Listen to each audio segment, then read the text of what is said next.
Hurmatli Samarqandliklar va shahrimiz mehmonlari. Samarqand shahrida 8-9 noyabr kunlari xayriya yugurish marafoni o'tkaziladi. Shu munosabat bilan 6 noyabr kuni soat 14:00 dan 10 noyabr kuniga qadar Samarqand shahrining Panjikent, Registon ko'chalari chorrahasidan Dahbed, Registon ko'chalari oralig'ida harakat vaqtincha cheklanadi.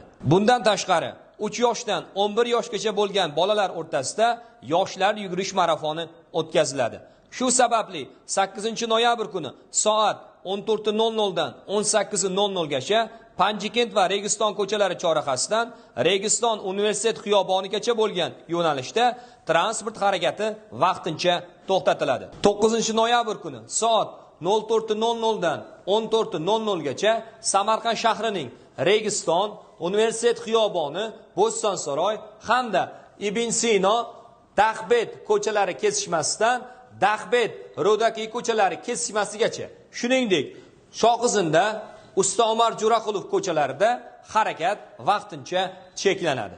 Ushbu tadbirni inobatga olgan holda barcha yo'l harakati ishtirokchilaridan ichki muqobil va aylanma yo'llardan harakatlanishlarini, ichki ishlar organlari xodimlarining qonuniy talablariga bo'ysunishlarini va yo'l harakati qoidalariga qat'iy amal qilgan holda harakatlanishlarini, belgilangan tartiblarga rioya etishlarini so'raymiz. Tug'iladigan noqulayliklar uchun barcha yo'l harakati ishtirokchilaridan uzr so'rab qolamiz.